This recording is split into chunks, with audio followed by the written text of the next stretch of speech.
ਸਾਡੀ ਅੱਜ ਦੀ ਗੱਲਬਾਤ ਦਾ ਵਿਸ਼ਾ ਹੈ ਭਾਰਤੀ ਉਪ ਮਹਾਂਦੀਪ ਵਿੱਚ ਦਰਸ਼ਨ ਦੀ ਦਾਰਸ਼ਨਿਕ ਚਿੰਤਨ ਦੀ ਰਵਾਇਤ।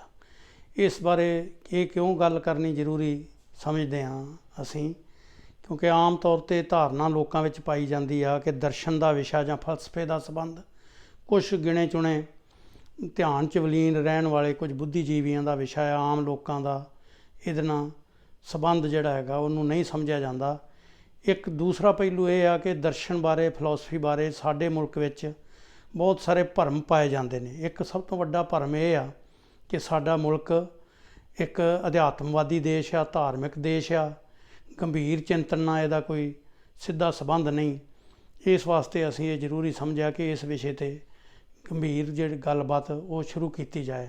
ਜਿੱਥੋਂ ਤੱਕ ਸਵਾਲ ਆ ਦਰਸ਼ਨ ਦਾ, ਫਲਸਫੇ ਦਾ, ਇਹ ਹਰ ਆਦਮੀ ਦਾ ਇੱਕ ਦ੍ਰਿਸ਼ਟੀਕੋਣ ਹੁੰਦਾ ਹੈ। ਦਰਸ਼ਨ ਇੱਕ ਸੰਸਾਰ ਦ੍ਰਿਸ਼ਟੀਕੋਣ ਪੇਸ਼ ਕਰਦਾ ਹੈ। ਦਰਸ਼ਨ ਦਾ ਮਕਸਦ ਆਲੇ ਦੁਆਲੇ ਨੂੰ ਸਮਝਣਾ, ਆਲੇ ਦੁਆਲੇ ਬਾਰੇ ਪ੍ਰਤੀਕਿਰਿਆ ਦੇਣੀ ਔਰ ਆਲੇ ਦੁਆਲੇ ਦੀਆਂ ਘਟਨਾਵਾਂ ਬਾਰੇ ਮਨੁੱਖ ਕਿਵੇਂ ਸੋਚਦਾ ਹੈ, ਜਦੋਂ ਉਹਦੇ ਬਾਰੇ ਆਪਣੀ ਪ੍ਰਤੀਕਿਰਿਆ ਪ੍ਰਗਟ ਕਰਦਾ ਹੈ ਅਤੇ ਉਦੋਂ ਉਹ ਇੱਕ ਖਾਸ ਦਾਰਸ਼ਨਿਕ ਦ੍ਰਿਸ਼ਟੀਕੋਣ ਤੋਂ ਕਰਦਾ ਹੈ। ਜਿਹੜਾ ਦ੍ਰਿਸ਼ਟੀਕੋਣ ਜਾਣੇ ਅਚੇਤ ਜਾਂ ਸੁਚੇਤ ਰੂਪ ਵਿੱਚ ਉਹਨੇ ਆਪਣੇ ਜਿਸ ਵੀ ਸੁਸਾਇਟੀ ਸਮਾਜ ਵਿੱਚ ਰਹਿੰਦਾ ਹੈ ਉਹਦੇ ਤੋਂ ਲਿਆ ਹੁੰਦਾ ਹੈ ਅਤੇ ਸਿੱਖਿਆ ਹੁੰਦਾ ਹੈ। ਇਸ ਵਾਸਤੇ ਅਸੀਂ ਭਾਰਤੀ ਉਪ ਮਹਾਂਦੀਪ ਇਹਨੂੰ ਕਿਉਂ ਕਹਿ ਰਹੇ ਹਾਂ, ਕਿਉਂਕਿ ਜਿਹੜਾ ਖਿੱਤਾ ਅੱਜ ਅਸੀਂ ਭਾਰਤ ਦੇ ਤੌਰ 'ਤੇ ਜਿਸ ਮੁਲਕ ਨੂੰ ਜਾਣਦੇ ਹਾਂ, ਸਾਡਾ ਮੁਲਕ ਆ, ਇਹ ਹਮੇਸ਼ਾ ਇਸ ਰੂਪ ਵਿੱਚ ਨਹੀਂ ਰਿਹਾ। ਅੱਜ ਜਿਸ ਭੂਗੋਲਿਕ ਜਿਹੜਾ ਇਹਦੀਆਂ ਇਕਾਈ ਦੇ ਤੌਰ 'ਤੇ ਸਾਡੇ ਸਾਹਮਣੇ ਮੌਜੂਦ ਆ, ਇਵੇਂ ਨਹੀਂ ਰਿਹਾ। ਇਹ ਇੱਕ ਵਿਸ਼ਾਲ ਖਿੱਤਾ ਸੀ ਜਿਹਦੇ ਵਿੱਚ ਅੱਜ ਵਾਲਾ ਸ਼੍ਰੀਲੰਕਾ, ਬੰਗਲਾਦੇਸ਼, ਪਾਕਿਸਤਾਨ, ਨੇਪਾਲ ਔਰ ਇਹ ਸਾਰੇ ਅਫਗਾਨਿਸਤਾਨ ਤੱਕ ਇਹ ਸਾਰੇ ਇਲਾਕੇ ਇਹ ਇੱਕ ਭਾਰਤੀ ਉਪ ਮਹਾਂਦੀਪ ਨਾਂ ਦਾ ਇੱਕ ਭੂਗੋਲਿਕ ਖਿੱਤਾ ਹੈ, ਜਿਹਦੇ ਵਿੱਚ ਬੜੀਆਂ ਬੌਧਿਕ ਅਤੇ ਦੂਸਰੀਆਂ ਸਰਗਰਮੀਆਂ ਹੁੰਦੀਆਂ ਰਹੀਆਂ। ਇਸ ਵਾਸਤੇ ਅਸੀਂ ਜਦੋਂ ਭਾਰਤੀ ਦਰਸ਼ਨ ਦੀ ਗੱਲ ਕਰਦੇ ਹਾਂ ਅਤੇ ਅਸੀਂ ਸਮਝਦੇ ਕਿ ਭਾਰਤੀ ਉਪ ਮਹਾਂਦੀਪ ਵਿੱਚ ਹੋਣ ਵਾਲਾ ਬੌਧਿਕ ਚਿੰਤਨ ਆ, ਉਹਦੀ ਅਸੀਂ ਗੱਲ ਕਰ ਰਹੇ ਹਾਂ। ਜਿੱਥੋਂ ਤੱਕ ਅਸੀਂ ਆਪਣੇ ਮਨੁੱਖ ਸਾਡੇ ਇੱਥੋਂ ਦੀ ਜਿਹੜੀ ਹੈਗੀ ਦਾ ਸੰਬੰਧ ਆ ਪੁਰਾਤਨ ਸਮੇਂ ਵਿੱਚ, ਪੁਰਾਤਨ ਸਮਾਂ ਜਦੋਂ ਅਸੀਂ ਸ਼ਬਦ ਵਰਤਦੇ ਹਾਂ ਤਾਂ ਸਾਡਾ ਭਾਵ ਇਹ ਹੁੰਦਾ ਹੈ ਕਿ ਮਨੁੱਖ ਹਮੇਸ਼ਾ ਹੀ ਹੋਣ ਵਾਲੀ ਪੋਜੀਸ਼ਨ ਵਿੱਚ ਨਹੀਂ ਰਿਹਾ। ਹੋਣ ਵਾਲੇ ਚਿੰਤਨ ਦਾ ਜਿਹੜਾ ਦੌਰ ਆ ਉਹ ਇਸ ਵਿੱਚ ਨਹੀਂ ਰਿਹਾ। ਹਜ਼ਾਰਾਂ ਸਾਲ ਜਾਂ ਇੱਥੋਂ ਤੱਕ ਕਹਿ ਸਕਦੇ ਹਾਂ ਕਿ ਲੱਖਾਂ ਸਾਲ ਮਨੁੱਖ ਜਿਹੜਾ ਹੈਗਾ ਉਹ ਸੱਭਿਅ ਸਮਾਜ ਦਾ ਹਿੱਸਾ ਨਹੀਂ ਬਣਿਆ। ਉਹ ਪੂਰੀ ਤਰ੍ਹਾਂ ਜਾਨਵਰ ਜਗਤ ਨਾਲੋਂ ਅੱਡ ਨਹੀਂ ਹੋਇਆ। ਜਾਨਵਰ ਜਗਤ ਨਾਲੋਂ, ਪਸ਼ੂ ਜਗਤ ਨਾਲੋਂ ਅੱਡ ਕਰਨ ਵਾਲੀ ਜਿਹੜੀ ਕਿਰਿਆ ਹੈ ਉਹ ਅੱਜ ਤੋਂ ਬਹੁਤ ਪਹਿਲਾਂ ਵਾਪਰਦੀ ਆ। ਲੱਖਾਂ ਸਾਲ ਪਹਿਲਾਂ ਹੋਮੋਸੇਪੀਅਨ ਦੇ ਰੂਪ ਵਿੱਚ ਪੂਛਹੀਣ ਬਾਂਦਰ ਜਿਹੜਾ ਸਾਡਾ ਵੱਡਾ ਵਡੇਰਾ ਸੀ ਉਹ ਸਾਹਮਣੇ ਆਉਂਦਾ ਹੈ। ਔਰ ਇੱਕ ਕਮਜ਼ੋਰ ਜਾਨਵਰ ਜਿਹਦੇ ਅਗਲੇ ਆਪਣੇ ਪੰਜੇ ਨੇ, ਜਿਹੜੇ ਅਗਲੇ ਪੈਰ ਸੀ ਉਹਦੇ 4 ਪੈਰਾਂ ਵਾਲਾ ਜਾਨਵਰ ਸੀ, ਅਗਲੇ ਪੈਰ ਉਹਦੇ ਸੁਤੰਤਰ ਹੁੰਦੇ ਆ ਔਰ ਸਿੱਧਾ 2 ਪੈਰਾਂ 'ਤੇ ਖੜ੍ਹਾ ਹੁੰਦਾ ਹੈ। ਔਰ ਪਹਿਲੀ ਵਾਰ ਉਹ ਆਪਣੇ ਅਗਲੇ ਸੁਤੰਤਰ ਜਿਹੜੇ ਹੋਏ ਆ ਉਹਦੇ ਹੱਥ ਆ, ਅਗਲੇ ਪੈਰ ਨੇ, ਅਗਲੇ ਪੰਜੇ ਨੇ, ਉਹ ਹੱਥ ਬਣ ਜਾਂਦੇ ਨੇ, ਕਿਉਂਕਿ ਉਹ ਆਜ਼ਾਦ ਰੂਪ ਵਿੱਚ ਉਹਨਾਂ ਨਾਲ ਚੀਜ਼ਾਂ ਫੜਦਾ ਹੈ। ਔਰ ਖ਼ਾਸ ਕਰਕੇ ਜਿਹੜਾ ਉਹਦੇ ਹੱਥ ਦੇ ਉਂਗਲਾਂ ਅਤੇ ਅੰਗੂਠੇ ਦੀ ਜਿਹੜੀ ਵਿਰੋਧਤਾ ਸੀ, ਉਹਦੇ ਨਾਲ ਚੀਜ਼ਾਂ ਫੜਨ ਦੀ ਜਿਹੜੀ ਹੈਗੀ ਆ ਉਹਦੀ ਪ੍ਰਕਿਰਤਕ ਹਾਲਤਾਂ ਵਿੱਚ ਜਿਹੜੀ ਉਹਨੂੰ ਇੱਕ ਮਤਲਬ ਜਿਹੜੀ ਉਹਦਾ ਆਧਾਰ ਮੌਜੂਦ ਸੀ, ਉਹ ਵਿਰੋਧਤਾਈ ਨੇ ਅੱਗੇ ਚੱਲ ਕੇ ਉਹਨੂੰ ਅਣਘੜਤ ਮੁੱਢਲੇ ਸੰਦ, ਚਾਹੇ ਉਹ ਪੱਥਰ ਦੇ ਰੂਪ ਵਿੱਚ ਹੋਣ, ਚਾਹੇ ਉਹ ਜਿਹੜਾ ਹੈਗਾ ਕਿਸੇ ਸੋਟੀ ਸਖਤ ਚੀਜ਼ ਦੇ ਰੂਪ ਵਿੱਚ ਹੋਣ ਜਾਂ ਹੱਡੀ ਦੇ ਰੂਪ ਵਿੱਚ ਹੋਣ, ਉਹਨਾਂ ਅਣਘੜਤ ਸੰਦਾਂ ਨੂੰ ਹੱਥ ਨਾਲ ਫੜ ਕੇ ਵਰਤ ਕੇ ਅਤੇ ਕੁਦਰਤ 'ਤੇ ਆਪਣਾ ਕੰਮ ਕਰਦਾ ਹੈ ਔਰ ਕੁਦਰਤ ਦੇ ਵਿੱਚ ਆਪਣੀਆਂ ਲੋੜਾਂ ਪੂਰੀਆਂ ਕਰਦਾ ਉਹਨਾਂ ਦੇ ਨਾਲ, ਜਿਹਨੂੰ ਆਪਾਂ ਕਹਿ ਸਕਦੇ ਹਾਂ ਚਾਹੇ ਉਹ ਸ਼ਿਕਾਰ ਮਾਰਨ ਦੀ ਲੋੜ ਹੋਵੇ ਆਪਣਾ ਪੇਟ ਭਰਨ ਲਈ, ਚਾਹੇ ਉਹਦਾ ਜਿਹੜਾ ਹੈਗਾ ਹੈ ਆਪਣਾ ਕੰਦ ਮੂਲ ਜਿਹੜਾ ਹੈਗਾ ਉਹਨੂੰ ਧਰਤੀ 'ਚੋਂ ਪੁੱਟ ਕੇ ਖੋਜ ਕੇ ਉਹਦੇ ਲਈ। ਆਪਾਂ ਐਵੇਂ ਕਹਿ ਸਕਦੇ ਹਾਂ ਕਿ ਮਨੁੱਖ ਇੱਕ ਜਿਹੜਾ ਆਧੁਨਿਕ ਸਾਡੇ ਵੱਡਾ ਵਡੇਰਾ, ਆਧੁਨਿਕ ਮਨੁੱਖ ਦਾ ਵਡੇਰਾ ਸੀ, ਉਹ ਪਸ਼ੂ ਜਗਤ ਨਾਲੋਂ ਜਦੋਂ ਅੱਡ ਹੁੰਦਾ ਹੈ ਤਾਂ ਉਹ ਅੱਡ ਹੋਣ ਦੀ ਕਿਰਿਆ ਆਪਣੇ ਹੱਥਾਂ ਨੂੰ ਵਰਤ ਕੇ, ਹੱਥਾਂ ਨਾਲ ਸੰਦਾਂ ਨੂੰ ਵਰਤ ਕੇ ਕੁਦਰਤ 'ਤੇ ਜਿਹੜਾ ਕੰਮ ਕਰਦਾ, ਉਹ ਇੱਕ ਕਿਰਤ ਦੀ ਕਾਰਵਾਈ ਸੀ। ਕਿਰਤ ਇੱਕ ਐਸੀ ਚੀਜ਼ ਸੀ, ਕਿਰਤ ਨੇ ਮਨੁੱਖ ਨੂੰ ਪਸ਼ੂ ਜਗਤ ਨਾਲੋਂ, ਪਸ਼ੂ ਜਗਤ ਦੇ ਜਿਹੜਾ ਇੱਕ ਜਾਨਵਰ ਦੇ ਤੌਰ 'ਤੇ ਉਹਨਾਂ ਵਿੱਚ ਕੁਦਰਤ ਦਾ ਹਿੱਸਾ ਸੀ, ਉਹਦੇ ਤੋਂ ਇੱਕ ਮਨੁੱਖ ਦੇ ਰੂਪ ਵਿੱਚ ਬਦਲ ਦਿੱਤਾ। ਔਰ ਕਿਰਤ ਕਿਉਂਕਿ ਇੱਕ ਸਮੂਹਕ ਕਾਰਵਾਈ ਸੀ ਔਰ ਕਿਰਤ ਦੇ ਵਿੱਚ ਇੱਕ ਦੂਸਰੇ ਦੇ ਸਹਿਯੋਗ ਦੀ ਲੋੜ ਸੀ, ਸਾਡਾ ਝੁੰਡ ਵਿੱਚ ਰਹਿਣ ਵਾਲਾ ਵੱਡਾ ਵਡੇਰਾ ਜਿਹੜਾ ਸਾਡਾ ਸੀ, ਉਹਨੇ ਆਪਸ ਵਿੱਚ ਤਾਲਮੇਲ ਵਿੱਚ ਆਉਂਦਾ, ਆਪਸ ਵਿੱਚ ਸਮਾਜਿਕ ਸੰਬੰਧਾਂ ਵਿੱਚ ਜੁੜਦਾ ਹੈ, ਜਿਨ੍ਹਾਂ ਨੂੰ ਅਸੀਂ ਸਮਾਜਿਕ ਸੰਬੰਧ ਕਹਿੰਦੇ ਹਾਂ। ਸ਼ੁਰੂ ਵਿੱਚ ਉਹ ਇਸ਼ਾਰਿਆਂ ਨਾਲ ਆਪਣਾ ਤਾਲਮੇਲ ਬਿਠਾਉਂਦਾ ਹੈ, ਔਰ ਇਸੇ ਵਿਕਾਸ ਦੀ ਪ੍ਰਕਿਰਿਆ ਦੇ ਵਿੱਚ ਉਹਦੀ ਜਿਹੜੀ ਹੈਗੀ ਬੋਲੀ ਵਿਕਸਿਤ ਹੁੰਦੀ ਆ। ਪਹਿਲਾਂ ਜਿਵੇਂ ਜਿਵੇਂ ਲੋੜਾਂ ਉਹਦੇ ਸਾਹਮਣੇ ਆਉਂਦੀਆਂ ਨੇ, ਜਿਵੇਂ ਜਿਵੇਂ ਕਿਰਤ ਦੀ ਕਿਰਿਆ ਗੁੰਝਲਦਾਰ ਹੁੰਦੀ ਆ, ਤਿਵੇਂ ਤਿਵੇਂ ਉਹਦੀ ਬੋਲੀ ਦਾ ਜਿਹੜਾ ਹੈਗਾ ਵਿਕਾਸ ਹੁੰਦਾ ਹੈ, ਅਤੇ ਅਜੇ ਤੱਕ ਵੀ ਜਿਹੜਾ ਹੈਗਾ ਉਹ ਵਿਕਾਸ ਜਾਰੀ ਆ। ਇਸ ਵਾਸਤੇ ਅਸੀਂ ਕਹਿ ਸਕਦੇ ਹਾਂ ਕਿ ਪਸ਼ੂ ਜਗਤ ਨਾਲੋਂ ਮਨੁੱਖ ਨੂੰ ਅੱਡ ਕਰਨ ਵਾਲੀ ਜੇ ਸਭ ਤੋਂ ਵੱਡੀ ਭੂਮਿਕਾ ਕਿਸੇ ਚੀਜ਼ ਨੇ ਅਦਾ ਕੀਤੀ ਤੇ ਉਹ ਕਿਰਤ ਆ। ਕਿਰਤ ਉਹਨੂੰ ਅੱਡ ਕਰਦੀ ਆ। ਕਿਰਤ ਦੀ ਕਿਰਿਆ ਨਾਲ ਹੀ ਬੋਲੀ ਦਾ ਵਿਕਾਸ ਹੁੰਦਾ ਹੈ, ਭਾਸ਼ਾ ਦੀ ਉਤਪਤੀ ਹੁੰਦੀ ਆ। ਕਿਰਤ ਦੀ ਕਿਰਿਆ ਵਿੱਚ ਹੀ ਕਵਿਤਾ ਦਾ ਜਿਹੜਾ ਹੈਗਾ ਜਨਮ ਹੁੰਦਾ ਹੈ। ਇਸ ਵਾਸਤੇ ਅਸੀਂ ਇਹ ਕਹਿ ਸਕਦੇ ਹਾਂ ਕਿ ਕਿਰਤ ਨੇ ਪਸ਼ੂ ਨੂੰ ਮਨੁੱਖ ਨੂੰ ਜਿਹੜਾ ਹੈਗਾ ਇੱਕ ਮਨੁੱਖ ਦੇ ਦਰਜੇ ਦੇ ਤੱਕ ਪਹੁੰਚਾਇਆ। ਇਸ ਵਾਸਤੇ ਕਵਿਤਾ ਭਾਸ਼ਾ ਦਾ ਜਨਮ ਅਤੇ ਸਾਰਾ ਜਿਹੜਾ ਹੈਗਾ ਉਹ ਇਕੱਠੀਆਂ ਹੀ ਕਿਰਿਆਵਾਂ ਦਾ ਇੱਕ ਹਿੱਸਾ ਹੈ। ਜਿਵੇਂ ਕਿ ਸਾਡਾ ਅੱਜ ਦਾ ਇਹ ਜਿਹੜਾ ਵਿਸ਼ਾ ਹੈ ਕਿ ਕਿਰਤ ਦੀ ਇਸ ਪ੍ਰਕਿਰਿਆ ਦੇ ਵਿੱਚ ਹੀ ਮਨੁੱਖ ਅਮੂਰਤ ਚਿੰਤਨ ਕਰਨਾ ਸ਼ੁਰੂ ਕਰਦਾ ਹੈ। ਉਹਦੇ ਜਿਹੜਾ ਹੈਗਾ ਦਿਮਾਗ ਦੀ ਜਿਹੜੀ ਹੈਗੀ ਵਰਤੋਂ ਕਰਨੀ ਸ਼ੁਰੂ ਕਰਦਾ ਹੈ, ਕਿਉਂਕਿ ਉਹਨੂੰ ਚੀਜ਼ਾਂ ਬਾਰੇ ਇਸ ਸਮਝ ਜਿਹੜੀ ਹੈਗੀ ਹਾਸਲ ਹੁੰਦੀ ਆ। ਔਰ ਮਨੁੱਖ ਲੱਖਾਂ ਸਾਲਾਂ ਤੋਂ ਜਮਾਤਹੀਣ ਸਮਾਜ ਵਿੱਚ ਰਹਿ ਰਿਹਾ ਸੀ। ਜਮਾਤ ਜਿਹੜੀਆਂ ਅਸੀਂ ਅੱਜ ਜਮਾਤੀ ਸਮਾਜ ਵੇਖਦੇ, ਇਹ ਨਹੀਂ ਸੀ। ਔਰ ਇਸੇ ਰੂਪ ਵਿੱਚ ਅਸੀਂ ਜਦੋਂ ਵੇਖਦੇ ਹਾਂ ਕਿ ਮਨੁੱਖ ਜਮਾਤਹੀਣ ਦੌਰ ਦੇ ਵਿੱਚ, ਮੁੱਢਲੇ ਆਦਮ ਕਬੈਲੀ ਸਾਮਵਾਦੀ ਦੌਰ ਦੇ ਵਿੱਚ, ਸਾਂਝੀਵਾਲਤਾ ਦੇ ਉਸ ਦੌਰ ਵਿੱਚ ਮਨੁੱਖ ਜਿਹੜਾ ਹੈਗਾ ਆਪਣੀ ਕਿਰਤ ਕਰਦਾ ਹੈ, ਕੁਦਰਤ ਨਾਲ ਸੰਘਰਸ਼ ਕਰਦਾ। ਕੁਦਰਤ ਨਾਲ ਆਪਣੇ ਇਸ ਗਹਿ ਗੱਚ ਸੰਘਰਸ਼ ਦੇ ਵਿੱਚ ਮਨੁੱਖ ਪੈਦਾਵਾਰ ਕਰਦਾ ਹੈ, ਪੈਦਾਵਾਰੀ ਸ਼ਕਤੀਆਂ ਦਾ ਵਿਕਾਸ ਕਰਦਾ ਹੈ, ਸੰਦਾਂ ਦਾ ਵਿਕਾਸ ਕਰਦਾ ਹੈ। ਆਪਣੇ ਮੁੱਢਲੇ ਜਿਹੜੇ ਹੈਗੇ ਪੱਥਰ ਦੇ ਜਿਹੜੇ ਹੈਗੇ ਪੱਥਰ ਯੁੱਗ 'ਚੋਂ ਗੁਜ਼ਰਦਾ ਹੋਇਆ ਪੱਥਰ ਦੇ ਸੰਦਾਂ ਦਾ ਵਿਕਾਸ ਕਰਦਾ, ਔਰ ਅੱਗੇ ਚੱਲ ਕੇ ਉਹ ਖੇਤੀ ਦੇ ਵਿਕਾਸ ਤੱਕ ਪਹੁੰਚਦਾ ਹੈ।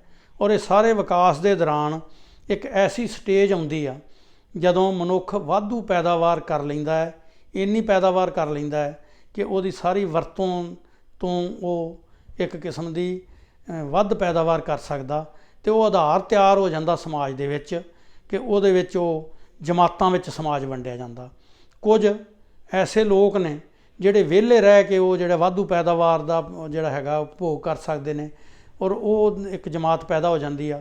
ਕੁਝ ਉਹ ਜਮਾਤ ਬਾਕੀ ਲੋਕਾਂ ਤੋਂ ਕੰਮ ਕਰਵਾ ਕੇ ਅਤੇ ਉਹ ਜਿਹੜੀ ਯਾਨੀ ਲੁੱਟਣ ਵਾਲੇ ਅਤੇ ਲੁੱਟੇ ਜਾਣ ਵਾਲਿਆਂ ਦੀ ਇੱਕ ਜਮਾਤ ਪੈਦਾ ਹੋ ਜਾਂਦੀ ਆ। ਔਰ ਉਹ ਜੀਵਨ ਦੀਆਂ ਇੱਕ ਪੈਦਾਵਾਰ ਦੇ ਜਿਹੜਾ ਇੱਕ ਖਾਸ ਦੌਰ, ਇੱਕ ਖਾਸ ਪੱਧਰ 'ਤੇ ਜਾ ਕੇ ਜਦੋਂ ਇਹ ਥੱਲੇ ਆਧਾਰ ਤਿਆਰ ਹੁੰਦਾ, ਉਦੋਂ ਇਹ ਚੀਜ਼ਾਂ ਵਾਪਰਦੀਆਂ। ਸਾਡਾ ਮੁੱਢਲਾ ਜਿਹੜਾ ਪੁਰਾਤਨ ਮਨੁੱਖ ਆ, ਜਿਹੜਾ ਆਦਮ ਕਬੈਲੀ ਸਾਮਵਾਦੀ ਦੌਰ ਵਿੱਚੋਂ ਗੁਜ਼ਰ ਰਿਹਾ ਹੈ, ਉਹ ਇੱਕ ਜਿਹੜਾ ਹੈਗਾ ਦੌਰ ਆ ਜਿਹਦੇ ਵਿੱਚ ਉਹ ਆਪਣੀ ਜਿਹੜੀਆਂ ਹੈਗੀਆਂ ਪਹਿਲੀਆਂ ਜਿਹੜਾ ਅਮੂਰਤ ਚਿੰਤਨ ਕਰਦਾ ਹੈ, ਸਿੱਧੇ ਸਾਦੇ ਵਿਸ਼ਵਾਸਾਂ ਤੋਂ ਸ਼ੁਰੂ ਕਰਦਾ ਹੈ। ਉਹ ਆਪਣੇ ਜੀਵਨ ਬਾਰੇ ਸੋਚਦਾ ਹੈ, ਉਹ ਸੋਚਦਾ ਜਾਦੂ ਦੇ ਦੌਰ ਵਿੱਚ ਪਹੁੰਚਦਾ। ਜਾਦੂ ਬਾਰੇ ਇੱਕ ਭਰਮ ਜਿਹੜਾ ਹੈਗਾ ਅੱਜ ਕੱਲ੍ਹ ਅਸੀਂ ਸਮਝਦੇ ਹਾਂ, ਉਹ ਜਾਦੂ ਕੋਈ ਜਾਦੂ ਟੂਣੇ ਦੇ ਮਾਮਲੇ ਵਿੱਚ ਨਹੀਂ। ਜਾਦੂ ਇੱਕ ਪੂਰੀ ਪਹਿਲੇ ਯਤਨ ਨੇ ਮਨੁੱਖ ਦੇ ਚੀਜ਼ਾਂ ਨੂੰ ਸਮਝਣ ਦੇ, ਜਿਹਦੇ ਵਿੱਚ ਉਹ ਚੀਜ਼ਾਂ ਨੂੰ ਸਮਝਦਾ ਹੈ।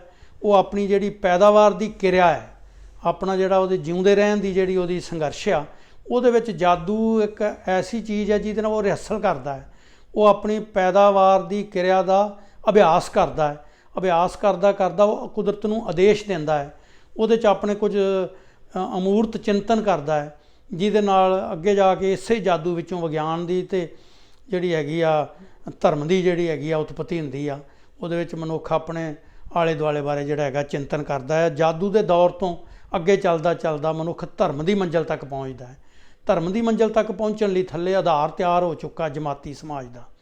ਔਰ ਇੱਕ ਜਮਾਤੀ ਸਮਾਜ ਦੇ ਵਿੱਚ ਜਿਹੜੀਆਂ ਲੁੱਟਣ ਵਾਲੀਆਂ, ਹਾਕਮ ਕੰਟਰੋਲ ਕਰਨ ਵਾਲੀਆਂ ਜਮਾਤਾਂ ਸੀ, ਜਿਨ੍ਹਾਂ ਪੈਦਾਵਾਰ ਦੇ ਉੱਤੇ ਕੰਟਰੋਲ ਕਰ ਲਿਆ, ਉਹਨਾਂ ਜਮਾਤਾਂ ਦਾ ਨੂੰ ਜਿਹੜੇ ਹੈਗੀ ਲੋੜ ਸੀ ਇਸ ਚੀਜ਼ ਦੀ। ਉਹਨਾਂ ਨੂੰ ਪੂਰੀ ਜਿਹੜੀ ਸਮਾਜ ਦੇ ਵਿੱਚ ਉਹਨਾਂ ਜਿਨ੍ਹਾਂ ਨੂੰ ਲੁੱਟਿਆ ਜਾਣਾ ਹੈ, ਜਿਨ੍ਹਾਂ ਦੀ ਕਿਰਤ ਨੂੰ ਉਹਨਾਂ ਨੇ ਲੁੱਟਣਾ ਹੈ, ਉਹਨਾਂ ਦਾ ਸ਼ੋਸ਼ਣ ਕਰਨ ਲਈ ਕਾਫੀ ਨਹੀਂ ਸੀ ਕਿ ਉਹ ਹਥਿਆਰਬੰਦ ਢੰਗ ਨਾਲ ਜਾਂ ਉਹਨਾਂ ਨੂੰ ਦਬਾਅ ਦੇ ਨਾਲ ਹੀ ਜਿਹੜਾ ਕਾਬੂ ਕਰ ਸਕਦੇ। ਉਹਦੇ ਲਈ ਉਹਨਾਂ ਨੂੰ ਇੱਕ ਪੂਰੀ ਤਰ੍ਹਾਂ ਉਹਨਾਂ ਦੀ ਸਿਖਲਾਈ ਦੀ ਜ਼ਰੂਰਤ ਸੀ, ਜਿਹਦੇ ਲਈ ਧਰਮ ਉਹਨਾਂ ਦੀ ਸਹਾਇਤਾ ਵਿੱਚ ਪਹੁੰਚਦਾ ਹੈ। ਪਰ ਜਿਉਂ ਹੀ ਸਮਾਜ ਅੱਗੇ ਵੱਧਦਾ ਹੈ, ਸਮਾਜ ਦੇ ਵਿਕਾਸ ਹੁੰਦਾ ਹੈ, ਬੌਧਿਕ ਜਿਹੜੀ ਹੈਗੀ ਆ ਵਿਕਾਸ ਹੁੰਦਾ ਹੈ, ਉਹਦੇ ਵਿੱਚ ਮਨੁੱਖ ਦੀ ਜਿਹੜੀ ਹੈਗੀ ਆ ਜਿਹੜੇ ਤੇਜ਼ ਦਿਮਾਗ ਨੇ, ਜਿਹੜਾ ਮਨੁੱਖ ਦਾ ਜਿਹੜਾ ਵਿਕਸਿਤ ਦਿਮਾਗ ਆ, ਉਹਨੂੰ ਸਿੱਧੇ ਸਾਦੇ ਧਾਰਮਿਕ ਵਿਸ਼ਵਾਸ ਸੰਤੁਸ਼ਟ ਨਹੀਂ ਕਰਦੇ। ਅਤੇ ਦਰਸ਼ਨ ਦੇ ਖੇਤਰ ਵਿੱਚ ਮਨੁੱਖ ਉੱਚੀ ਦਿਮਾਗੀ ਉਡਾਰੀ ਭਰਦਾ ਹੈ। ਉਹ ਦਰਸ਼ਨ ਦਾ ਇੱਕ ਦੌਰ ਐਸਾ ਹੈ ਜਿਹਨੂੰ ਆਪਾਂ ਕਹਿ ਸਕਦੇ ਹਾਂ ਕਿ ਉਹ ਇੱਕ ਉੱਚ ਵਿਕਸਿਤ ਸਮਾਜ ਦਾ ਇੱਕ ਦੌਰ ਸੀ, ਜਿਹਦੇ ਵਿੱਚ ਤਾਰਕਿਕ ਜੁਗਤਾਂ ਨਾਲ ਅਤ ਬਹੁਤ ਵਿਕਸਿਤ ਜਿਹੜੇ ਦਿਮਾਗ ਨੇ ਉਹਨਾਂ ਨੂੰ ਜਿਹੜਾ ਹੈਗਾ ਸਾਡੇ ਉਸ ਦੌਰ ਦੇ ਜਿਹੜੇ ਬੁੱਧੀਜੀਵੀ ਨੇ, ਬੌਧਿਕ ਸਮਰੱਥਾ ਰੱਖਣ ਵਾਲੇ ਲੋਕ ਨੇ, ਉਹ ਤਾਰਕਿਕ ਜੁਗਤਾਂ ਨਾਲ ਉਹਨਾਂ ਨੂੰ ਸੰਤੁਸ਼ਟ ਕਰਦੇ ਨੇ। ਉਹਨਾਂ ਬੰਦਿਆਂ ਨੂੰ ਜਿਹੜਾ ਹੈਗਾ ਆਪਣੇ ਆਲੇ ਦੁਆਲੇ ਦੀਆਂ ਚੀਜ਼ਾਂ ਬਾਰੇ ਸਮਝਾਉਣ ਦੀ ਕੋਸ਼ਿਸ਼ ਕਰਦੇ ਆ। ਇਹ ਛੋਟੀ ਜਿਹੀ ਇਸ ਭੂਮਿਕਾ ਦੇ ਨਾਲ ਹੀ ਅਸੀਂ ਮਤਲਬ ਅੱਜ ਇਹ ਮਕਸਦ ਦੱਸ ਰਹੇ ਹਾਂ ਕਿ ਸਾਡੀ ਇਸ ਵੀਡੀਓ ਦਾ ਕੀ ਮਕਸਦ ਆ, ਕਿ ਉਹ ਸਾਡੇ ਜਿਉਂ ਦਰਸ਼ਨ ਦੇ ਦੌਰ ਵਿੱਚ ਦਾਖਲ ਹੁੰਦਾ ਹੈ ਸਾਡਾ ਸਮਾਜ, ਉਹ ਆਪਾਂ ਮੋਟਾ ਜਿਹਾ ਕਹਿ ਸਕਦੇ ਹਾਂ ਕਿ ਭਾਰਤ ਦੇ ਵਿੱਚ ਸਭ ਤੋਂ ਪੁਰਾਣੇ ਜਿਹੜੇ ਸਾਡੇ ਬੌਧਿਕ ਚਿੰਤਨ ਦੇ ਵੱਡੇ ਗ੍ਰੰਥ ਨੇ ਜਿਹੜੇ ਪ੍ਰਸਿੱਧ ਨੇ ਉਹ ਵੇਦ ਨੇ। ਵੇਦ ਲਗਭਗ 1500 ਜਾਂ ਇਹਦੋਂ ਵੀ ਵੱਧ ਈਸਵੀ ਪੂਰਵ ਤੋਂ ਲੈ ਕੇ ਜਿਹੜਾ ਹੈਗਾ 1000 ਈਸਵੀ ਪੂਰਵ ਦੇ ਦੌਰ ਵਿੱਚ ਵੱਡੀ ਪੱਧਰ 'ਤੇ ਲਿਖੇ ਜਾਂਦੇ ਨੇ। ਲਿਖੇ ਕੀ ਜਾਂਦੇ, ਉਦੋਂ ਮੈਨੂੰ ਗਾ ਕੇ ਅਤੇ ਉਹਨਾਂ ਨੂੰ ਜ਼ਬਾਨੀ ਯਾਦ ਕਰਕੇ ਜਿਹੜਾ ਹੈਗਾ ਇਸ ਪਰੰਪਰਾ ਦੇ ਵਿੱਚ ਕਈ ਸਦੀਆਂ ਜਿਹੜਾ ਹੈਗਾ ਆਪਣੀਆਂ ਰਚਨਾਵਾਂ ਨੂੰ ਸਾਡੇ ਪੁਰਾਤਨ ਬੁੱਧੀਜੀਵੀਆਂ ਨੇ ਉਹਨਾਂ ਨੂੰ ਰੱਖਿਆ। ਔਰ ਉਹ ਅੱਗੇ ਤੋਂ ਅੱਗੇ ਜਿਹੜੀ ਹੈਗੀ ਅੱਗੇ ਜਾ ਕੇ ਜਦੋਂ ਲਿਪੀ ਦੀ ਖੋਜ ਹੋ ਜਾਂਦੀ ਹੈ ਅਤੇ ਉਦੋਂ ਉਹਦੇ ਵਿੱਚ ਉਹਨਾਂ ਨੂੰ ਲਿਖਤਬੱਧ ਵੀ ਕਰ ਲੈਂਦੇ ਆ। ਇਸ ਵਾਸਤੇ ਅਸੀਂ ਇੱਕ ਕਹਿ ਸਕਦੇ ਹਾਂ ਕਿ ਵੇਦਾਂ ਦੀ ਜਿਹੜੀ ਰਚਨਾ ਹੈ ਉਹ ਮੁੱਖ ਤੌਰ 'ਤੇ ਉਸ ਦੌਰ ਦੀ ਰਚਨਾ ਹੈ ਜਦੋਂ ਕਬੈਲੀ ਸਾਮਵਾਦੀ ਬਰਾਬਰੀ ਵਾਲਾ ਸਮਾਜ ਜਮਾਤੀ ਸਮਾਜ ਵਿੱਚ ਤਬਦੀਲ ਹੋ ਰਿਹਾ ਹੈ। ਉਹ ਇੱਕ ਬਦਲੀ ਕਾਲ ਦਾ ਦੌਰ ਆ। ਔਰ ਬਹੁਤੇ ਸਾਰੇ ਦਾਰਸ਼ਨਿਕ ਇਹਨੂੰ ਬੜੀ ਠੋਸ ਦਾਰਸ਼ਨਿਕ ਰਚਨਾ ਨਹੀਂ ਮੰਨਦੇ, ਕਿਉਂਕਿ ਸਾਡੇ ਉਹਨਾਂ ਲੇਖਕਾਂ ਦੇ, ਸਾਡੇ ਪੁਰਾਤਨ ਜਿਹੜੇ ਚਿੰਤਕ ਨੇ ਉਹਨਾਂ ਦੇ ਸਰੋਕਾਰ ਜੀਵਨ ਆ, ਜੀਵਨ ਦੀਆਂ ਲੋੜਾਂ ਨੇ, ਪਸ਼ੂ ਨੇ ਜਿਹੜੀਆਂ ਉਹਨਾਂ ਰੋਜ਼ ਰੋਜ਼ ਦੀਆਂ ਲੋੜਾਂ ਨੇ। ਵੇਦਾਂ ਵਿੱਚ ਉਹਨਾਂ ਦਾ ਜਿਹੜਾ ਜ਼ਿਕਰ ਆਉਂਦਾ ਹੈ ਉਹਨਾਂ ਦੀ ਜਿਉਂਦੇ ਰਹਿਣ ਦੀਆਂ ਲੋੜਾਂ ਨੇ, ਉਹਨਾਂ ਦੇ ਆਲੇ ਦੁਆਲੇ ਦੀ ਜਿਹੜੀ ਪ੍ਰਕਿਰਤੀ ਜਿਹੜੀ ਕੁਦਰਤ ਆ ਉਹਨੂੰ ਜਾਣਨ ਸਮਝਣ ਦੀਆਂ ਜਿਹੜੀਆਂ ਹੈਗੀਆਂ ਚੀਜ਼ਾਂ ਉਹਦੇ ਵਿੱਚ ਅਸੀਂ ਵੇਖਦੇ ਹਾਂ। ਪਰ ਅੱਗੇ ਚੱਲ ਕੇ ਜਦੋਂ ਜਮਾਤੀ ਸਮਾਜ ਕਾਇਮ ਹੋ ਜਾਂਦਾ ਹੈ ਅਤੇ ਉਹ ਇਹ ਕਾਫੀ ਨਹੀਂ ਸੀ। ਉਹਦੇ ਵਿੱਚ ਇੱਕ ਹਾਕਮ ਜਮਾਤ ਕਾਇਮ ਹੋ ਜਾਂਦੀ ਆ, ਛਤਰੀ ਜਾਂ ਲੜਨ ਵਾਲੀ ਜਮਾਤ ਇੱਕ ਜਿਹੜੀ ਹਥਿਆਰਬੰਦ ਹੋ ਕੇ ਸਮਾਜ ਨੂੰ ਕੰਟਰੋਲ ਕਰਦੀ ਆ। ਔਰ ਉਸ ਤੋਂ ਪਹਿਲਾਂ ਜਿਹੜਾ ਇੱਕ ਪੂਰਾ ਦੌਰ ਜਿਹੜਾ ਹੈਗਾ ਪ੍ਰੋਤੀ ਦਾ ਦੌਰ ਆ, ਦੋ ਵੱਡੀਆਂ ਹਾਕਮ ਜਮਾਤਾਂ ਜਿਹੜੇ ਕਾਇਮ ਹੁੰਦੀਆਂ ਪੈਦਾ ਹੁੰਦੀਆਂ ਨੇ, ਬ੍ਰਾਹਮਣ ਅਤੇ ਛਤਰੀ। ਬ੍ਰਾਹਮਣਵਾਦ ਦਾ ਪੂਰਾ ਜਿਹੜਾ ਦੌਰ ਆ ਜਿਹਨੂੰ ਵੈਦਿਕ ਦੌਰ ਕਹਿੰਦੇ ਆ, ਉਹ ਇੱਕ ਪੂਰਾ ਇੱਕ ਸਿਸਟਮ ਸੀ, ਇੱਕ ਸੈਟਅਪ ਸੀ ਜਿਹਦੇ ਵਿੱਚ ਅਖੀਰ 'ਤੇ ਜਾ ਕੇ 4 ਵਰਨ ਜਿਹੜੇ ਹੈਗੇ ਉਹ ਵੀ ਕਾਇਮ ਹੁੰਦੇ ਆ। ਸਾਡੀ ਜਿਹੜੀ ਗੱਲਬਾਤ ਨੂੰ ਅਸੀਂ ਸੰਖੇਪ ਵਿੱਚ ਜੇ ਅੱਗੇ ਤੋਰੀਏ ਅਤੇ ਉਹ ਇਹ ਆ ਕਿ ਜਦੋਂ ਸਮਾਜ ਦੇ ਵਿੱਚ ਤੇਜ਼ ਵਿਕਾਸ ਹੁੰਦਾ ਹੈ, ਜਿਵੇਂ ਈਸਾ ਤੋਂ 7-8 ਸਦੀਆਂ ਪਹਿਲਾਂ ਲੋਹੇ ਦੀ ਖੋਜ ਹੋ ਚੁੱਕੀ ਆ, ਖੇਤੀਬਾੜੀ ਦਾ ਵਿਕਾਸ ਹੋ ਗਿਆ ਹੈ, ਔਰ ਇਸ ਵਿਕਾਸ ਦੇ ਵਿੱਚ ਮਨੁੱਖੀ ਦਿਮਾਗ ਬੜੀ ਉੱਚੀ ਬੌਧਿਕ ਉਡਾਰੀ ਜਿਹੜੀ ਹੈਗੀ ਆ ਉਹ ਭਰਦਾ ਹੈ, ਬੜੀ ਵੱਡੀ ਉਡਾਨ ਜਿਹੜੀ ਹੈਗੀ ਉੱਚੀ ਉਡਾਨ ਭਰਦਾ ਹੈ। ਉਹ ਦਰਸ਼ਨ ਦਾ ਦੌਰ ਆ ਜਿਹਦੇ ਵਿੱਚ ਸਾਡੇ ਇੱਥੇ ਉਪਨਿਸ਼ਦਾਂ ਦੀ ਰਚਨਾ ਹੋਈ, ਉਪਨਿਸ਼ਦ ਲਿਖੇ ਗਏ, ਉਪਨਿਸ਼ਦਾਂ ਤੋਂ ਬਿਨਾਂ ਹੋਰ ਵੀ ਦਰਸ਼ਨ ਆਏ। ਔਰ ਜਿਹੜੀ ਗੱਲ ਅਸੀਂ ਲੈ ਕੇ ਆਉਣੀ ਚਾਹੁੰਦੇ ਹਾਂ ਸਾਫ਼ ਉਹ ਇਹ ਆ ਕਿ ਭਾਰਤ ਦੀ ਪੁਰਾਤਨ ਦਾਰਸ਼ਨਿਕ ਜਿਹੜੀ ਰਵਾਇਤ ਆ ਉਹ ਸਿਰਫ ਜਿਹੜੀ ਹੈਗੀ ਆ ਉਹ ਅਧਿਆਤਮਵਾਦੀ ਜਾਂ ਤਾਂ ਇਹ ਨਹੀਂ ਸੀ ਰਵਾਇਤ, ਵਿਚਾਰਵਾਦੀ ਫਲਸਫੇ ਦੀ ਰਵਾਇਤ ਨਹੀਂ ਸੀ। ਭਾਰਤ ਵਿੱਚ ਮੁੱਢ ਤੋਂ ਹੀ ਜਿਹੜਾ ਹੈਗਾ ਪਦਾਰਥਵਾਦੀ ਦਰਸ਼ਨ ਜਿਹੜੇ ਹੈਗੇ ਉਹ ਬਹੁਤ ਮਜ਼ਬੂਤੀ ਨਾਲ ਜਿਹੜਾ ਹੈਗਾ ਸਾਡੇ ਬੌਧਿਕ ਚਿੰਤਕਾਂ ਨੇ ਉਹ ਸਾਹਮਣੇ ਲਿਆਂਦੇ। ਕਿਉਂਕਿ ਪਦਾਰਥਵਾਦੀ ਦਰਸ਼ਨ ਜਦੋਂ ਅਸੀਂ ਕਹਿੰਦੇ ਹਾਂ ਤਾਂ ਉਹ ਕੋਈ ਭੋਗਵਾਦੀ ਦਰਸ਼ਨ ਨਹੀਂ ਉਹਨਾਂ ਤੋਂ ਮਤਲਬ। ਅਸੀਂ ਅੱਗੇ ਜਾ ਕੇ ਇਹਨੂੰ ਗੱਲ ਨੂੰ ਕਲੀਅਰ ਕਰਾਂਗੇ ਕਿ ਉਹਨਾਂ ਦਾ ਕੀ ਮਤਲਬ ਆ। ਕਿਉਂਕਿ ਪਦਾਰਥਵਾਦੀ ਦਰਸ਼ਨ ਜਾਂ ਵਿਚਾਰਵਾਦੀ ਦਰਸ਼ਨ ਦਾ ਜਿਹੜਾ ਹੈਗਾ ਸਵਾਲ ਆ ਇਹ ਤਾਂ ਬਾਅਦ ਵਿੱਚ ਖੜਾ ਹੋ ਜਾਂਦਾ ਹੈ। ਮਨੁੱਖ ਜਦੋਂ ਆਪਣੇ ਆਲੇ ਦੁਆਲੇ ਦੇ ਸਾਰੇ ਵਰਤਾਰਿਆਂ ਨੂੰ ਵੇਖਦਾ ਹੈ ਅਤੇ ਉਹਨਾਂ ਵਰਤਾਰਿਆਂ ਦੀ ਘੋਖ ਕਰਦਾ ਹੈ, ਪੜਤਾਲ ਕਰਦਾ ਹੈ, ਅਤੇ ਉਸ ਪੜਤਾਲ ਦੇ ਵਾਸਤੇ ਭਾਰਤ ਦੇ ਵਿੱਚ ਜਾਂ ਭਾਰਤੀ ਉਪਮਹਾਦੀਪ ਵਿੱਚ ਬੜੀ ਸ਼ਾਨਦਾਰ ਪਰੰਪਰਾ ਰਹੀ ਆ। ਕਿਸੇ ਵੀ ਵਰਤਾਰੇ ਦੀ ਅੰਤਮ ਜਾਂਚ ਪੜਤਾਲ ਵਿਵੇਚਨਾਤਮਕ ਪ੍ਰੀਖਣ ਦੇ ਉੱਤੇ ਨਿਰਭਰ ਸੀ। ਕਿਸੇ ਚੀਜ਼ ਦੀ ਪ੍ਰੀਖਿਆ ਲਈ ਜਾਏ, ਕਿਸੇ ਚੀਜ਼ ਦੀ ਜਾਂਚ ਪੜਤਾਲ ਕੀਤੀ ਜਾਏ, ਔਰ ਉਸ ਜਾਂਚ ਪੜਤਾਲ ਦੇ ਵਿੱਚ ਜਿਹੜਾ ਅੰਤਮ ਫੈਸਲਾ ਹੁੰਦਾ ਸੀ ਉਹਨੂੰ ਸਾਡੀ ਦਾਰਸ਼ਨਿਕ ਸ਼ਬਦਾਵਲੀ ਵਿੱਚ ਨਿਰਣਾ ਕਿਹਾ ਜਾਂਦਾ ਸੀ, ਅਤੇ ਜਿਹੜੀ ਵਿਧੀ ਵਰਤੀ ਜਾਂਦੀ ਸੀ ਉਹਨੂੰ ਵਿਵੇਚਨਾਤਮਕ ਪ੍ਰੀਖਣ ਕਿਹਾ ਜਾਂਦਾ ਸੀ। ਵਿਵੇਚਨਾਤਮਕ ਪ੍ਰੀਖਣ ਤੋਂ ਮਤਲਬ ਪ੍ਰੀਖਿਆ ਜਿਹੜੀ ਲਈ ਜਾਂਦੀ ਆ, ਜਿਹੜਾ ਉਹਦਾ ਚੈੱਕ ਟੈਸਟ ਕੀਤਾ ਜਾਂਦਾ। ਔਰ ਕਿਸੇ ਚੀਜ਼ ਦੀ ਪ੍ਰੀਖਿਆ ਲਈ ਇੱਕ ਜ਼ਰੂਰੀ ਸ਼ਰਤ ਆ ਕਿ ਉਹਦੇ ਬਾਰੇ ਸ਼ੱਕ ਪੈਦਾ ਹੋਵੇ, ਸੰਦੇਹ ਪੈਦਾ ਹੋਵੇ। ਜੇ ਸੰਦੇਹ ਆ ਤਾਂ ਪ੍ਰੀਖਿਆ ਦੀ ਲੋੜ ਆ। ਔਰ ਸੰਦੇਹ ਕਿਸ ਚੀਜ਼ ਦਾ ਸੀ? ਸਾਡੇ ਦਾਰਸ਼ਨਿਕ ਇਸ ਜਿਹੜੇ ਹੈਗੇ ਵੰਡੇ ਜਾਂਦੇ ਨੇ ਆਪਣੇ ਆਲੇ ਦੁਆਲੇ ਬਾਰੇ ਜਿਹੜਾ ਹੈਗਾ ਚੀਜ਼ਾਂ ਨੂੰ ਜਾਣਨ ਸਮਝਣ ਵਿੱਚ ਉਹਦਾ ਜਿਹੜਾ ਹੈਗਾ ਵਿਵੇਚਨਾਤਮਕ ਪ੍ਰੀਖਣ ਕਰਦੇ ਦੇ ਸਮੇਂ ਉਹ ਵੰਡੇ ਜਾਂਦੇ ਨੇ। ਉਸ ਵੰਡ ਦੇ ਆਧਾਰ 'ਤੇ ਹੀ ਸਾਡੇ ਇੱਥੇ ਜਿਹੜਾ ਹੈਗਾ ਦਰਸ਼ਨ ਦੇ ਖੇਤਰ ਵਿੱਚ ਮੂਲ ਅੰਤਰ ਵਿਰੋਧ ਸਾਹਮਣੇ ਆਉਂਦਾ ਹੈ, ਕਿਉਂਕਿ ਸਾਡੇ ਦਾਰਸ਼ਨਿਕ ਇਸ ਗੱਲ 'ਤੇ ਦੋ ਖੇਮਿਆਂ ਵਿੱਚ ਵੰਡੇ ਜਾਂਦੇ ਨੇ। ਬਹੁਤ ਸਾਰੀਆਂ ਵੱਖ-ਵੱਖ ਧਾਰਨਾਵਾਂ ਨੇ, ਕੋਈ ਕਿਸੇ ਪੋਜੀਸ਼ਨ 'ਤੇ ਗੱਲ ਕਰਦਾ, ਕੋਈ ਕਿਸੇ ਪੋਜੀਸ਼ਨ 'ਤੇ, ਪਰ ਮੋਟੇ ਤੌਰ 'ਤੇ ਦੋ ਪੋਜੀਸ਼ਨਾਂ ਨੇ ਜਿਹੜੀਆਂ ਇਹਨੂੰ ਸਾਡੀ ਸਾਰੀ ਸਥਿਤੀ ਨੂੰ ਸਪਸ਼ਟ ਕਰ ਦਿੰਦੀਆਂ ਨੇ ਕਿ ਸਾਡਾ ਜਿਹੜਾ ਸੰਸਾਰ ਆ, ਸਾਡਾ ਜਿਹੜਾ ਆਲਾ ਦੁਆਲਾ ਹੈ, ਸਾਡੇ ਜਿਹੜੇ ਸੰਸਾਰ ਦਾ ਯਥਾਰਥ ਆ, ਉਹਨੂੰ ਜਿਹੜਾ ਹੈਗਾ ਉਹਦੇ ਬਾਰੇ ਕੀ ਨਜ਼ਰੀਆ ਹੈ। ਇੱਕ ਖੇਮਾ ਇਹ ਸੀ ਜਿਹੜਾ ਹਾਕਮ ਜਮਾਤਾਂ ਦਾ ਖੇਮਾ, ਉਹਨੇ ਇਹ ਕਿਹਾ ਕਿ ਇਹ ਸੰਸਾਰ ਜਿਹੜਾ ਅਸੀਂ ਵੇਖ ਰਹੇ ਹਾਂ ਇਹ ਸੰਸਾਰ ਹਕੀਕਤ ਵਿੱਚ ਮੌਜੂਦ ਹੀ ਨਹੀਂ, ਇਹ ਮੌਜੂਦ ਹੀ ਨਹੀਂ। ਔਰ ਬਹੁਤ ਵੱਡਾ ਹਿੱਸਾ ਜਿਹੜਾ ਸਾਡੇ ਦਾਰਸ਼ਨਿਕਾਂ ਦਾ ਸੀ, ਉਹਨਾਂ ਨੇ ਕਿਹਾ ਕਿ ਜੋ ਸੰਸਾਰ ਦਿਸ ਰਿਹਾ ਇਹ ਹਕੀਕਤ ਵਿੱਚ ਅਸਲੀਅਤ ਆ, ਇਹ ਸੱਚ ਆ। ਜਿਹੜੇ ਇਸ ਸੰਸਾਰ ਦੇ ਯਥਾਰਥ ਨੂੰ ਸਵੀਕਾਰ ਕਰਦੇ ਸਨ ਉਹ ਪਦਾਰਥਵਾਦੀ ਦਾਰਸ਼ਨਿਕ ਖੇਮੇ ਵਿੱਚ ਆਉਂਦੇ ਸਨ। ਔਰ ਇੱਕ ਬੜੀ ਮਜ਼ਬੂਤ ਧਾਰਾ, ਬਹੁਤ ਕਈ ਧਾਰਾਵਾਂ ਰਹੀਆਂ ਨੇ ਜਿਨ੍ਹਾਂ ਦੀ ਅੱਗੇ ਜਾ ਕੇ ਆਪਾਂ ਗੱਲ ਜ਼ਰੂਰ ਕਰਾਂਗੇ, ਪਰ ਮੋਟੇ ਤੌਰ 'ਤੇ ਜਿਹੜੇ ਵੱਡੇ ਦੋ ਦਾਰਸ਼ਨਿਕ ਚਿੰਤਨ ਦੇ ਜਿਹੜੀਆਂ ਧਾਰਾਵਾਂ ਰਹੀਆਂ ਨੇ ਉਹਦੇ ਵਿੱਚ ਲੁਕਾਇਤ ਰਹੀ ਆ, ਜਿਹੜੀ ਸਪਸ਼ਟ ਪਦਾਰਥਵਾਦੀ ਧਾਰਾ ਸੀ। ਲੁਕਾਇਤ ਦੇ ਨਾਲ ਹੀ ਜਿਹੜੀ ਦੂਸਰੀ ਧਾਰਾ ਸੀ ਉਹ ਸਾਡੇ ਅੱਗੇ ਜਾ ਕੇ ਜਦੋਂ ਬੁੱਧ ਦਰਸ਼ਨ ਆ ਜਾਂਦਾ ਹੈ ਅਤੇ ਬੁੱਧ ਦਰਸ਼ਨ ਦਾ ਪਤਨ ਹੁੰਦਾ ਹੈ ਅਗਲੇ ਦੌਰ ਦੇ ਵਿੱਚ, ਜਮਾਤੀ ਅਤੇ ਰਾਜਸ਼ਾਹੀ ਦੇ ਦੌਰ ਵਿੱਚ, ਉਹਦੇ ਵਿੱਚ ਮਹਾਯਾਨ ਬੁੱਧ ਮਤ ਦੇ ਜਿਹੜੀ ਕੁਝ ਇੱਕ ਧਾਰਾ ਹੈ ਜਿਹੜੀ ਵਿਚਾਰਵਾਦ ਦਾ ਜਿਹੜਾ ਹੈਗਾ ਉਹਨੂੰ ਅੱਗੇ ਜਾ ਕੇ ਬੜਾ ਅੱਗੇ ਪੂਰਾ ਲੈ ਕੇ ਜਾਂਦੀ। ਮਹਾਯਾਨ ਬੋਧੀ ਜਿਹੜੀ ਧਾਰਾ ਹੈ ਉਹ ਵੀ ਵਿਚਾਰਵਾਦ ਦੀ ਦੂਜੀ ਵੱਡੀ ਧਾਰਾ ਸੀ। ਔਰ ਉਹਦੇ ਮੁਕਾਬਲੇ ਵਿੱਚ ਜਿਹੜੀ ਧਾਰਾ ਹੈ ਉਹ ਆਉਂਦੀ ਆ ਪਦਾਰਥਵਾਦੀ ਧਾਰਾ। ਉਹ ਪਦਾਰਥਵਾਦੀ ਧਾਰਾ ਨਿਆਏ ਵਿਸ਼ੇਸ਼ਕ ਧਾਰਾ ਆਉਂਦੀ ਆ।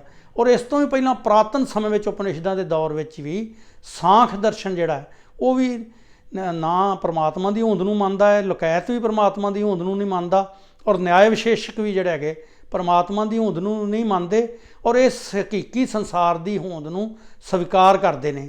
ਇਸ ਵਾਸਤੇ ਉਹਨਾਂ ਅਰਥਾਂ ਵਿੱਚ ਜਿਹੜਾ ਮੂਲ ਅੰਤਰ ਵਿਰੋਧ ਭਾਰਤੀ ਦਾਰਸ਼ਨਿਕ ਚਿੰਤਨ ਦੀ ਰਵਾਇਤ ਵਿੱਚ ਰਿਹਾ ਕਿ ਇਹ ਸੰਸਾਰ ਹਕੀਕੀ ਤੌਰ 'ਤੇ ਮੌਜੂਦ ਆ ਜਾਂ ਨਹੀਂ।